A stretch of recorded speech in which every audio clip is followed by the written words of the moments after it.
A Bíblia diz, no livro de Marcos, no capítulo 6, nos versículos de 1 a 56. Tendo saído dali, Jesus foi para a sua terra e os seus discípulos o acompanharam. Qual era a sua terra? Nazaré. Chegando o sábado, começou a ensinar na sinagoga. E muitos, ouvindo-o, se maravilhavam, dizendo: de onde lhe vem tudo isso? Que sabedoria é esta que lhe foi dada? E como se fazem tais maravilhas por suas mãos?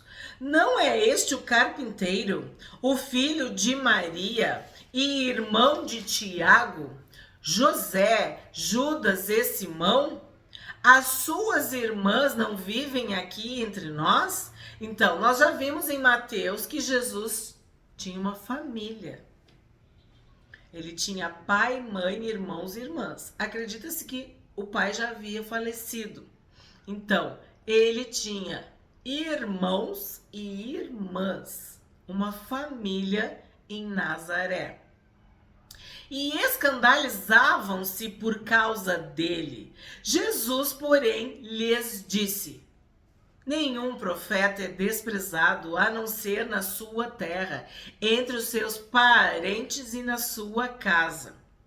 Não pôde fazer ali nenhum milagre, a não ser curar uns poucos doentes, impondo-lhes as mãos. E admirava-se da incredulidade deles. Então, ontem, no capítulo de ontem, eu falei sobre isso. Quando Jesus retira aquelas pessoas, né, que estavam chorando a morte da filha do chefe da sinagoga, eu mencionei para vocês que Jesus não pôde fazer muitos milagres por causa da incredulidade. Então há um grupo de pessoas na tua volta incrédulo, que duvida, que não tem fé, que zomba, que debocha. E aqui ele era o filho do carpinteiro. Ele era o filho da Maria. Ele era o irmão de Tiago, José, Judas e Simão. Ele era o irmão das suas irmãs. Então, ele não era o filho de Deus. Eles não conseguiam ver o tesouro dentro do vaso de barro. Eles só conseguiam ver o vaso de barro. O ser humano. A pessoa. O menino, o adolescente, o jovem, o homem. Então, Jesus não pôde fazer milagres em Nazaré. 7. Sobrou um pedacinho do 6. E admirava-se da incredulidade deles. Jesus percorria as aldeias vizinhas ensinando. Agora sim, 7. Chamou os 12 e passou a enviá-los de 2 em 2, dando-lhes autoridade sobre os espíritos imundos. Então, nós não temos nenhuma autoridade se do céu não nos for dada. Então, o que o Senhor Jesus está fazendo? Ele está dando autoridade aos seus discípulos, aos 12. E nós, discípulos e discípulas de Jesus, temos autoridade no nome de Jesus para expulsar espíritos imundos. Porque aqui está sendo dito, que ele deu autoridade. Jesus deu, ele delega, ele transfere a sua autoridade para os seus discípulos. Ordenou-lhes que não levassem nada para o caminho, exceto um bordão, nem pão, nem sacola, nem dinheiro, e que fossem calçados de sandálias, e não usassem 2 túnicas. E recomendou-lhes: quando vocês entrarem numa casa, fiquem ali até saírem daquele lugar. Se em algum lugar não quiserem recebê-los, nem ouvi-los, ao saírem dali, sacudam o pó dos pés, em testemunho contra eles. Então, saindo eles, pregavam ao povo que se arrependesse. expulsavam muitos demônios e curavam numerosos enfermos, ungindo-os com óleo. Então aqui tu tem o verdadeiro evangelho, o genuíno evangelho. Tu tá vendo o que um discípulo de Jesus tem que fazer. Quando ele diz isso, ele tá falando para cada um de nós como deve ser o nosso ministério, a nossa missão, o que nós devemos fazer. Jesus chamou, Jesus enviou, Jesus autorizou, quer dizer, deu autoridade. E ele deu ordens, deu instruções. Então, ele também nos chama, nos envia, nos autoriza, quer dizer, nos dá o nome dele e nos dá instruções. Se tu é discípulo, se tu é discípula, tu tem que seguir Jesus. Tu tem que imitar, tu tem que ser uma cópia. Tu tem que fazer o que ele indica, instrui, ordena. E ungiu com óleo. 14. Isto chegou aos ouvidos do rei Herodes, porque o nome de Jesus havia se tornado conhecido. E alguns diziam: João Batista ressuscitou dentre os mortos e por isso forças miraculosas operam nele. Então o que acontece? A fama de Jesus estava correndo. As pessoas estavam ouvindo falar. É cego que vê, é surdo que ouve, é paralítico que anda, é endemoniado que é liberto, é morta que ressuscita, é pessoas que estão com doenças há anos e são curadas. Quer dizer, os sinais, os prodígios, as maravilhas, o efeito, assim, a obra da vida e do ministério do Senhor Jesus já era algo famoso e chegou aos ouvidos de Herodes. E ele achou que era João Batista que tinha ressuscitado. Outros diziam, é Elias. Ainda outros diziam, é profeta como um dos antigos profetas. Por quê? Porque os sinais, prodígios, maravilhas, os milagres estavam acompanhando o ministério do Senhor Jesus. 16. Herodes, porém, ouvindo isto, disse, é João, a quem eu mandei decapitar, que ressuscitou. Porque o próprio Herodes havia mandado prender João e amarrá-lo na prisão, por causa de Herodias, mulher do seu irmão Filipe, com a qual Herodes havia casado. Porque João lhe dizia, você não tem o direito de viver com a mulher do seu irmão. Nós estudamos em Levítico que isso era uma relação sexual ilícita, era uma relação sexual proibida, promíscua, pecaminosa, profana, usa o adjetivo que tu quiser. Deus não queria que isso acontecesse. E Herodes e Herodias estavam em desobediência. Era algo público, notório. E João Batista, o profeta, a voz, né, profética, ela denunciou. Ele confrontou Herodes de que era pecado, que era errado, que ele não podia fazer isso. Você não tem o direito de viver com a mulher do seu irmão. Herodias odiava João Batista e queria matá-lo, mas não conseguia fazer isso. Porque Herodes temia João, sabendo que era homem justo e santo, e o mantinha em segurança. E quando o ouvia, ficava perplexo, embora gostasse de escutá-lo. Então, quer dizer, Herodes tinha medo de João, né? Ficava perplexo, ficava impactado, chocado. E reconhecia que João era um homem justo e santo. João Batista era nazireu, era consagrado. Foi separado no ventre. Então Herodes, que era um homem de autoridade, reconhecia a autoridade de João, que ele era justo e santo. Chegando uma ocasião favorável, em que Herodes, no dia do seu aniversário, deu um banquete às autoridades, aos oficiais militares e às pessoas importantes da Galileia, a filha de Herodias entrou no salão e, dançando, agradou a Herodes e aos seus convidados. Então o rei disse à jovem: peça o que quiser e eu lhe darei. Então o que acontece? Era o aniversário de Herodes. E, infelizmente, seitas, heresias, blasfêmias, interpretações equivocadas são feitas por causa desta passagem e de outra, né, do faraó, do dia do aniversário, de que a Bíblia só fala 2 vezes sobre aniversário e que é de uma forma negativa, pejorativa. Uma coisa não tem nada a ver com a outra. A Bíblia diz que nós devemos viver a cada dia. Basta a cada dia o seu mal.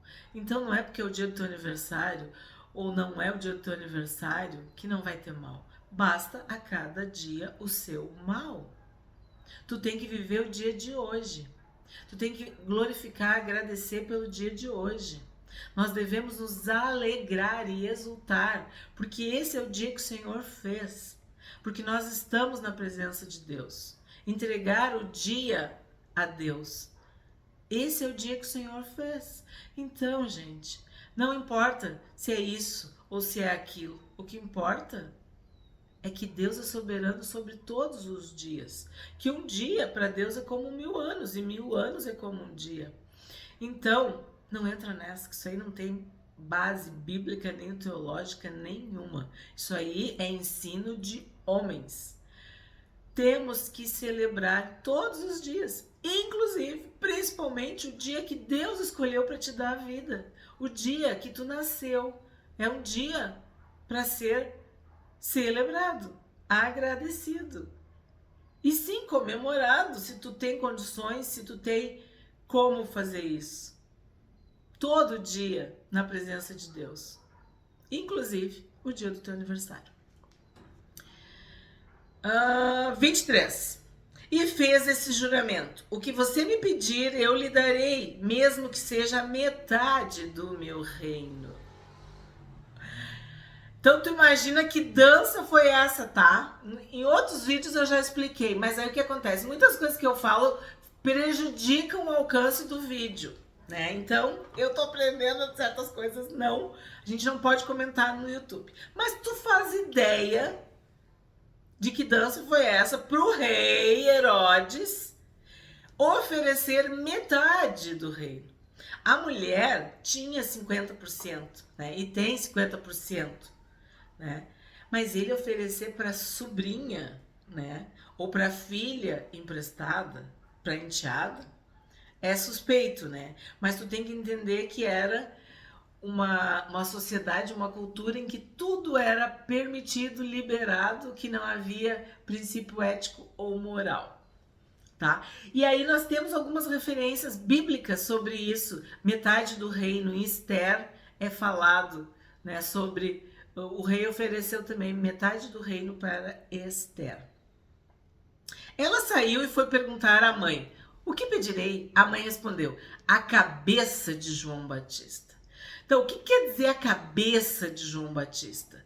É uma forma de calar a voz profética.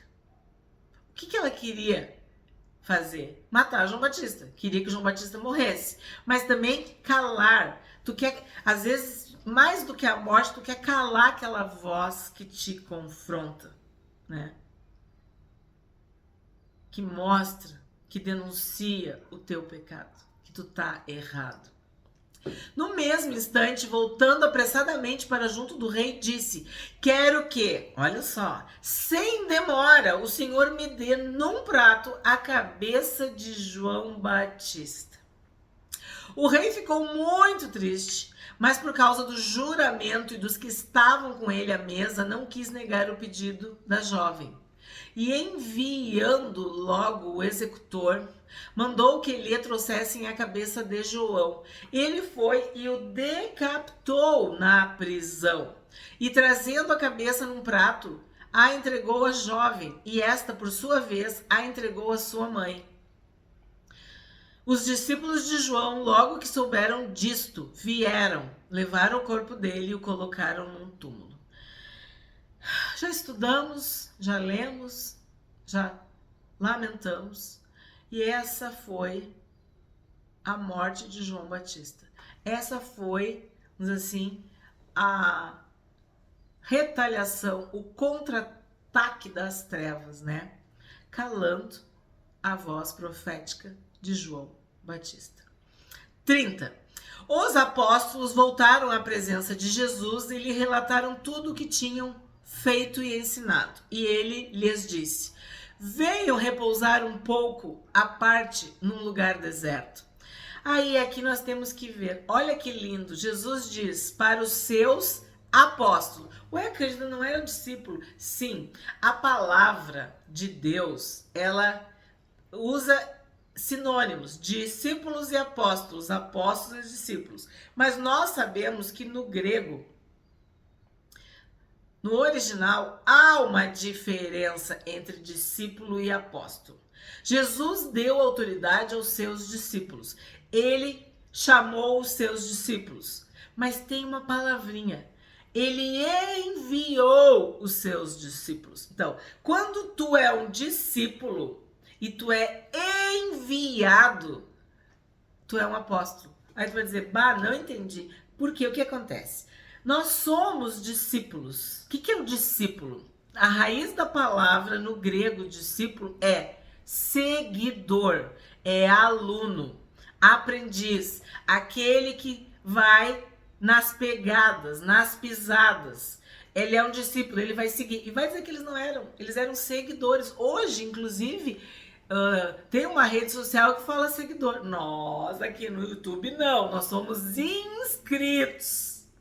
Nós estamos numa plataforma de conteúdo, de estudo, de aprendizagem. Então tu te inscreve, tu vai estudar, tu vai aprender, né? Tu vai ser um aluno, é diferente. Mas seguidor é o que segue, é o que vai atrás, é o que faz igual. Mas quando Jesus envia o seguidor, quando ele dá uma missão para o seguidor, para o discípulo, ele se torna apóstolo. Entende? Isso nada tem a ver ainda com Efésios 4:11, que daqui a pouco eu já vou falar para vocês, que nós já temos vídeos no canal também sobre os 5 ministérios. Mas deixa eu explicar a diferença, porque tu estava lendo lá comigo, chamou os 12 e passou a enviá-los. Então, no 7, chamou os 12, que 12? Os 12 discípulos, e passou a enviá-los. Quando ele passa a enviá-los, eles são os apóstolos, porque apóstolo quer dizer enviado. Literalmente. É isso que quer dizer apóstolos. Enviado. Escolhido para. Enviado para. Tu vai ter uma missão. Tu tem uma mensagem. Tu tem algo para fazer específico. E assim eu vou dar alguns sinônimos. Ó. Então, apóstolo é um escolhido, quer dizer algo designado. Tu é enviado. E a palavra enviada tinha duas conotações. Enviado para fora e enviado para a frente. Aí tu vê que o discípulo é o seguidor. O que é o seguidor? É o que está andando atrás. Então, Jesus e eu sou discípulo, estou andando atrás, estou nas pegadas, entendeu? Estou seguindo. Quando Jesus olha para ti e vê, lembra, conforme a capacidade, era 1, era 2, era 5, ele te dá uma missão. Ele te envia. Ele te escolhe dentre os discípulos para ser um apóstolo. Vou continuar. Escolhido, enviado. Enviado para fora, enviado para a frente. Tá? Mensageiro, quer dizer, tu vai ter uma mensagem. O discípulo está aprendendo. Missionário é outro sinônimo. É alguém que tem uma missão específica, escolhida. Outra palavra, comissionado, que é quase a mesma coisa. É tu ter uma missão, mas tu também tem uma mensagem. Tu foi chamado especificamente para algo. E outros que falam também embaixador, por quê? Porque vai para outro país, vai representar o nome de Cristo, enfim. Então é isso que está acontecendo aqui. Os apóstolos voltaram à presença de Jesus. Eles, mas como eu não era discípulo? Tá explicado? Essa é uma diferença. Agora, Efésios 4, 11. Foram separados 5 ministérios. Temos vídeo no canal Vídeos e temos um estudo sobre a carta de Paulo aos Efésios e sobre esses 5 ministérios: apóstolos, profetas, evangelistas, pastores e mestres. Então, são cinco ministérios. E quando é falado apóstolos, o que se entende de apóstolo? Aquele que vai para fora, vai abrir uma igreja, vai fundar uma igreja, vai levar o nome daquela igreja para mais longe, para fora, para uma denominação, para a multiplicação. Então, muitos são chamados apóstolos porque eles passam a cuidar de pastores, de líderes, de profetas. Os apóstolos é como foram os 12 apóstolos. O que eles faziam? Eles iam pregar o evangelho, abrir igreja, ungir, separar pastores, mestres, evangelistas, profetas. Então, o apóstolo tem essa visão do reino, do ministério, de tudo isso que eu falei, tá? Então, por isso que de uma hora para outra, tu tá falando de discípulo, e aí o verso 30 vem: os apóstolos voltaram à presença de Jesus e lhe relataram tudo o que tinham feito e ensinado. Então, tinha 12 discípulos? Tinha muito mais. Tinha 70, tinha 120. Discípulos são os seguidores de Jesus. Mas os apóstolos, ele dá nome para os 12 apóstolos, tá? Só um resumo para vocês entenderem de onde é que vem essa... Do nada muda, né, discípulo para apóstolo. Mas Paulo usa muito também esse termo, apóstolo. 31. E ele lhes disse: venham repousar um pouco à parte no lugar deserto. Aí aqui eu quero falar para vocês. Jesus falou para repousar. Jesus falou para vocês descansarem.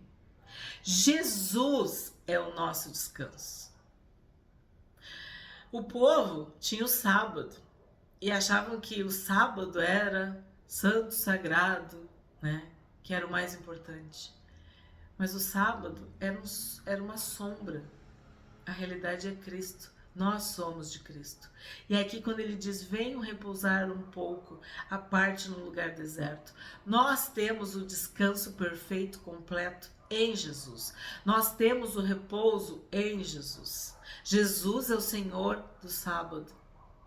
Jesus disse, nos convidou: vinde a mim todos vós que estáis cansados e sobrecarregados, vocês que não aguentam mais esse peso, esse fardo, venham repousar um pouco. Então é muito forte isso que ele está falando para os seus apóstolos. E ele fala num lugar deserto. E ele diz que repousar um pouco. Então não é para repousar, se jogar e não fazer mais nada. Vamos repousar um pouco, vamos recobrar o ânimo, as forças. Isto porque eles não tinham tempo nem para comer, visto serem muitos os que iam e vinham. Então foram de barco para um lugar deserto à parte. Muitos, porém, os viram sair e, reconhecendo-os, correram para lá a pé de todas as cidades e chegaram antes deles. Ao desembarcar, Jesus viu uma grande multidão e compadeceu-se dela, porque eram como ovelhas que não têm pastor, e começou a ensinar-lhes muitas coisas. Então, olha que forte. Jesus se compadeceu da multidão.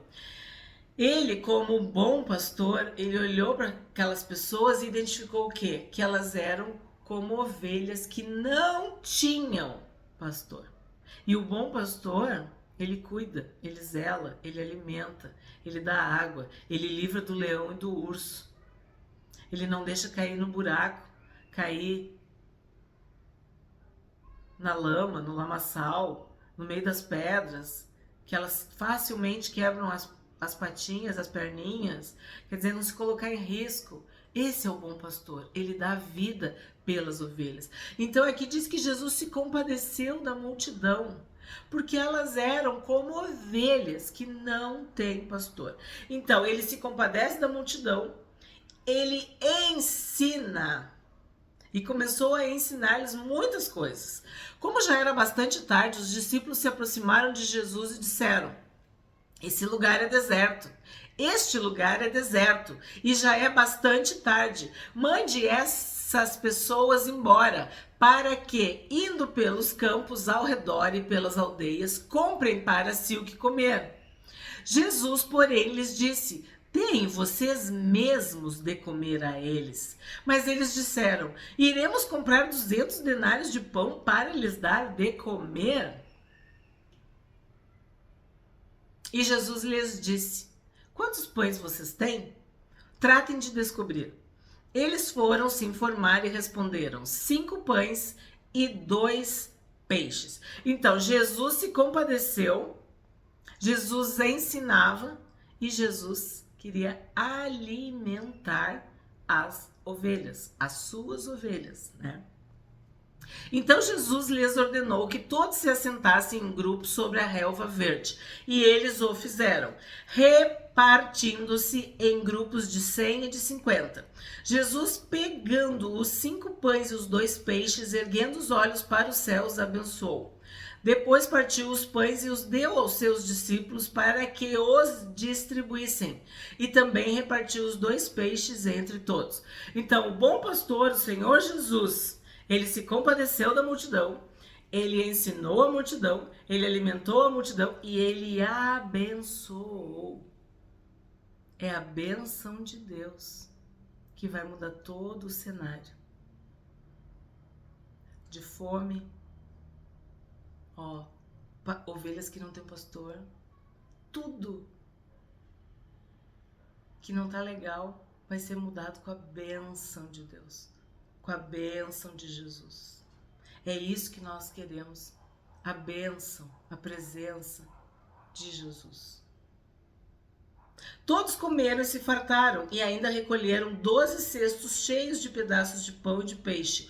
Os que comeram os pães eram 5.000 homens. Então Jesus alimentou. Foi a primeira, aqui segundo Marcos, né? A primeira multiplicação dos pães e peixes. 45. Logo a seguir, Jesus fez com que os seus discípulos entrassem no barco e fossem adiante dele para o outro lado, para Betsaida, enquanto ele despedia a multidão. E tendo-os despedido, ele subiu ao monte para orar. Então, diante de tudo que ele já tinha feito, ele vai orar. Não importa a hora, não importa o dia, não importa o que tu fez, o que tu não fez, o que importa é tu estar na presença de Deus e orar. E tendo-os despedido, ele subiu ao monte para orar. Ao cair da tarde, o barco estava no meio do mar e Jesus estava sozinho em terra. De madrugada, vendo que os discípulos remavam com dificuldade porque o vento lhes era contrário, Jesus foi até onde eles estavam andando sobre o mar e queria passar adiante deles. Eles, porém, vendo-o andar sobre o mar, pensaram tratar-se de um fantasma e gritaram, pois todos viram Jesus e ficaram apavorados. Mas Jesus imediatamente falou com eles e disse: coragem, sou eu, não tenham medo.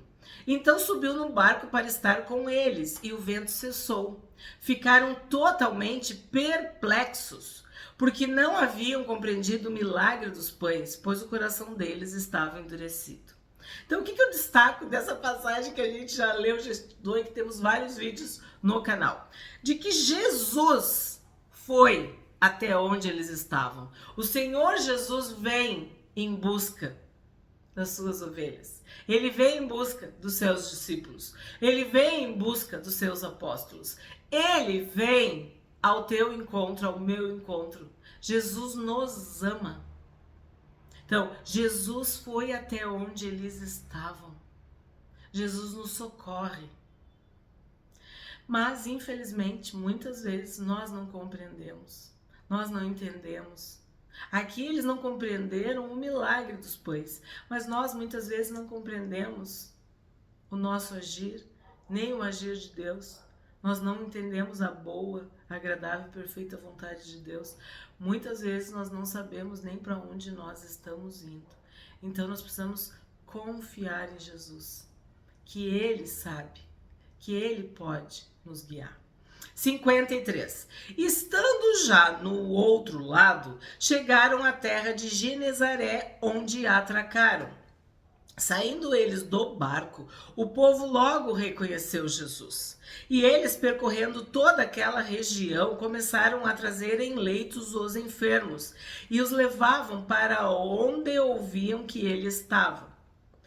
Onde quer que ele entrasse, nas aldeias, cidades ou campos, punham os enfermos nas praças, pedindo-lhe que os deixasse tocar, ao menos na borda da sua roupa. E todos os que tocavam nela ficavam curados. Então, Jesus curava a todos. E as pessoas pediam que elas pudessem tocar na roupa, na borda da sua roupa. E eu tenho falado isso para vocês, nós estudamos, no Pentateuco. Isso era um respeito, isso era uma fé, mas isso também era uma instrução que Deus tinha dado. Que essas roupas, essas franjas, essas capas, essa forma de se vestir era uma forma de santidade, de integridade. E o povo reconhecia e guardava isso. Então eles criam, eu não posso falar com ele, mas eu toco na roupa e eu serei curado. Então, neste capítulo, nós vimos que Jesus deu autoridade aos seus discípulos, que Jesus enviou os seus apóstolos, Ele comissionou, ele deu uma missão, ele deu uma mensagem, ele enviou, ele escolheu para que eles falassem, pregassem, anunciassem o evangelho.